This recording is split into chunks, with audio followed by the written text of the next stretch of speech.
sobre isso também, né? Leonardo Jardim Bidou, né? Fará sua estreia aí nesta quarta-feira comandando o Cruzeiro. Bom dia, Pedro. E aí? Animado aí para um jogo legal? O que você está esperando, meu amigo? Bom dia, Emerson. Bom dia, Patrick. Bom dia, principalmente ao torcedor que está aí nos acompanhando. Dia de jogo, né? Um jogo aí que o Cruzeiro pode experimentar alguns atletas que ainda não tiveram minutos ao longo do campeonato. A gente vai falar muito sobre isso ao longo da programação. E a estreia do Leonardo Jardim, né? Ainda não é num confronto ali, talvez, com os principais jogadores do Cruzeiro, mas já é uma primeira impressão do que a gente pode observar do Leonardo Jardim ali à beira do campo. A gente vai discutir muito sobre esse jogo ao longo da programação e outras coisas mais. É isso, a galera tá chegando aqui, 1.500 pessoas estão por aqui. O Eduardo Martina, cadê o Samu? Ô, gente, o Samuca hoje tem uma jornada longa, né, para fazer na transmissão do jogo. Mas se acontecer alguma coisa urgente aí, ele pode aparecer, mas deixa o Samuca dar uma descansada aí, porque hoje é dia de jogo, então tem muito serviço pela frente. Mas tá sempre na apuração. Wildes Bárbara aqui, boa tarde, amigos da Samuca TV. Boa tarde, bom dia, boa manhã, Wildes, valeu, um abraço aí. O Eric, salve Balu, grande Balu. Hoje não é o nosso Balu aqui, não é o nosso Balu, mas salve. Raposão Azurra, cadê o áudio? Federação. É, Raposão. É difícil, né? Esse áudio tá oculto. O áudio só aparece na encolha. O Marcelo Matelo tá por aqui também. Lucas Toquier, conheço esse cara aqui, hein? Hoje os torcedores estão prontos para chamar os jogadores da base de bagre só porque não fazem 4 gols contra o Democrata. É, Lucas, complicado, né? Mas vai que fazem, hein? Já pensou? Já aparece um Mbappézinho, pode ser o da Shopee mesmo, né? Um Kenji, um Tevez, um Juan Índio, um desses moleques aí resolve começar a brilhar. Nossa senhora, seria um sonho. Dá para sonhar com isso ou eu tô viajando demais, gente? Ô, Caramujo, eu acho que, assim, um Mbappé, né? Claro que a gente brinca e tem toda essa questão da analogia, porque foi um jogador que trabalhou com o Leonardo Jardim, talvez seja o de mais destaque, né? Mas a gente pode sonhar, quem sabe, com o Cruzeiro desenvolvendo bons talentos, né?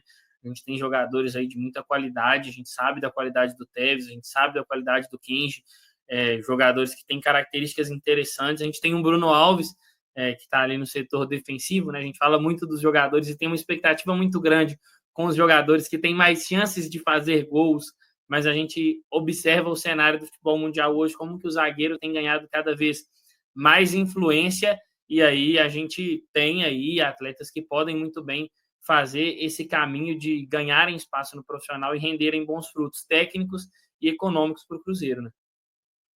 Geralmente, quando pensa em grandes valores assim, né, Caramujo e Pedro, a gente já pensa do meio para frente. E o Pedro citou muito bem a questão da zaga do Cruzeiro ter hoje bons valores, inclusive o próprio Bruno Alves, né, que já recebeu propostas, inclusive, de times europeus.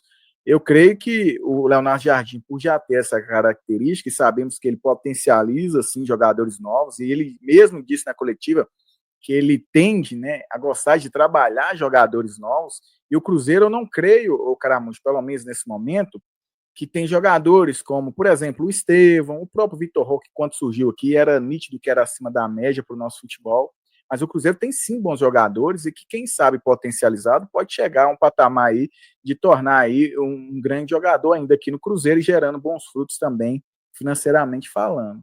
Hoje temos um treinador que parece que sim, gosta de trabalhar, e hoje vejo o Cruzeiro com bons valores sim, inclusive em todas as posições, né? Falando da categoria de base, desde o goleiro até lá na frente, temos aí jogadores que podem ser potencializados pelo treinador português. Teve um Isso. rapidinho que a gente esqueceu de falar, mas que assim, para mim, e eu entendo, tá, o torcedor que, por exemplo, fala do Batistella, fala dos meninos que estão mais avançados ali, e eu gosto de todos esses meninos, acho eles muito bons, alguns têm um nível maior do que os outros, é natural, mas o que mais me chama a atenção é o Cauã Prates.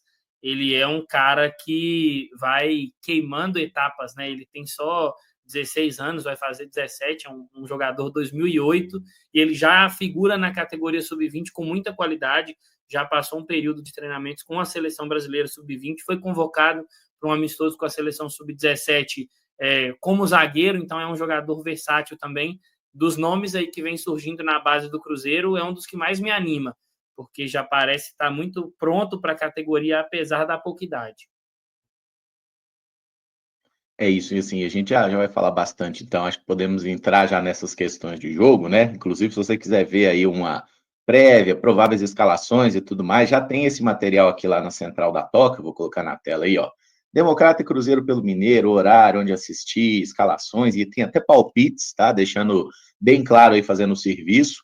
O jogo é 7h45, tá? Todos os jogos aí dessa última rodada do Mineiro são às 7h45 da noite desta quarta-feira. O jogo é em Sete Lagoas, na Arena do Jacaré. Os ingressos estão sendo comercializados pelo Democrata, mas imaginamos que teremos uma maioria de torcedores do Cruzeiro, né? Acho difícil lotar, mas estaremos com um público majoritariamente do Cruzeiro.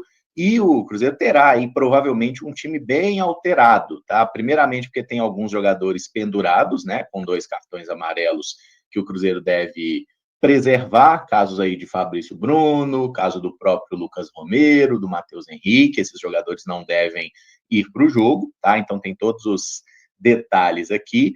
E tem aqui uma provável escalação do Cruzeiro, que o pessoal da Central da Toca fez aqui, ó. Léo Aragão, Fagner, Jonathan Jesus, Lucas Vidalba e Marlon. O Wallace, Lucas Silva e Eduardo. Teves, Marquinhos ou Rodriguinho e Bolassi. Essa provável escalação do Cruzeiro aí para vocês. É um time adequado para esse jogo? É um time com condição de fazer uma boa vitória?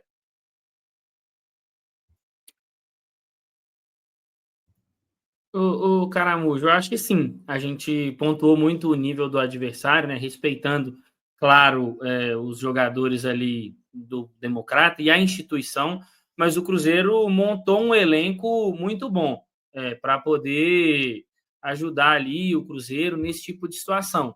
Então, eu acho que é uma escalação interessante. Eu iria com o Rodriguinho titular. Tenho gostado do Marquinhos, inclusive falei várias vezes aqui, né, que no primeiro momento fui contra a contratação, mas tem chamado a atenção o desempenho dele nesse começo de temporada, mas eu acho que é o momento de dar esse tempo de trabalho para o Rodriguinho, até para o torcedor entender em que nível ele está.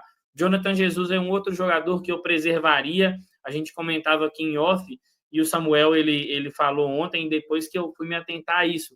Quando os jogadores ali, eles não atuam, eles têm mais chance de treinar, né, mais firme, porque quando você joga ali 45 minutos ou mais, acaba que o treinamento no outro dia é muito mais um regenerativo. Então, se eu fosse o Cruzeiro, eu iria com o time completamente reserva para esse jogo, para poder o Leonardo Jardim ter mais tempo amanhã para trabalhar com os jogadores titulares, visto que a primeira parte da semifinal já é nesse fim de semana. O Cruzeiro provavelmente vai jogar no domingo, né, até porque o maior rival precisa de jogar no sábado por conta da Copa do Brasil. Caso aconteça Cruzeiro e Atlético na semifinal, aí o Cruzeiro provavelmente jogará no sábado. Mas acho que é um time forte, acho que é um time que pode vencer e que tem jogadores aí que precisam de se mostrar mais. A gente fala muito de uma evolução do Wallace nesse começo de 2025, precisa de ter mais tempo de jogo. O Marlon é um jogador que eu tenho algumas críticas à temporada dele passada, mas não acho que é um jogador descartável. Olhando para o futebol brasileiro, o Cruzeiro tem 2 boas opções para a lateral esquerda, Marlon e Kaique, mas o Marlon precisa de recuperar esse tempo de jogo. A gente sabe que ele teve uma amidalite, acabou tirando ele de treinamentos, e isso impacta muito no aspecto físico do jogador, mas olhando para essa provável escalação, é um time que me agrada e que, na minha opinião, tem totais condições de vencer o jogo de uma forma tranquila. E é nessa pegada aí mesmo, né? Esse time que tem que ser levado a campo, também concordo com o Pedro. O Jonathan Jesus, eu acho que é desnecessário levar para essa partida, viu, Caramujo? O Jonathan Jesus hoje, na minha opinião, se tratando das 2 partidas que o Cruzeiro fez, as últimas, e que foi as partidas que mais exigiu do Cruzeiro, que foi a América e Atlético, ele foi o melhor da zaga. Hoje, Jonathan Jesus é o nosso melhor zagueiro, tirando as 2 partidas aí. E não só isso, né? Porque eu já tenho falado que até no time reserva, ainda sem ter um zagueiro capacitado como o Fabrício Bruno ao seu lado, ele também já sempre saía como um dos destaques, tanto que levou, né, a condição de se tornar aí no time titular aí, pedido por muitos. Eu não levaria ele, porque vem numa sequência aí forte de jogos, foi bastante exigido, apesar dos seus 20 anos, sábado ou domingo teremos um jogo importante da semifinal, corre-se o risco, né? Sempre bom pensando em lesão, apesar que em todas as partidas e até treinamento, os jogadores, né, que exercem o esporte, no caso, né, de alto rendimento como futebol, eles correm esse risco, né? Em todo o tempo, porém, num jogo como esse, que, sinceramente, para o Cruzeiro, em termos de pontuação, não vai fazer diferença, o Cruzeiro já está classificado, você levar hoje o nosso melhor zagueiro e você tira a condição de ver um Bruno Alves ou um Janderson também ao lado do Villalba ali, né? Porque se tem uma oportunidade do Cruzeiro, vem uma partida oficial, esses zagueiros desempenharem, é essa partida contra o Democrata de Valadares, pelo todo o contexto que nós já citamos aqui. A volta do Rodriguinho entre os titulares, acho que seria a volta não, né? Porque a volta dele somente em uma oportunidade, porque como titular ele não foi numa partida, entrou contra o Tombense, na minha opinião ele entrou bem, depois não ganhou mais oportunidade, eu entraria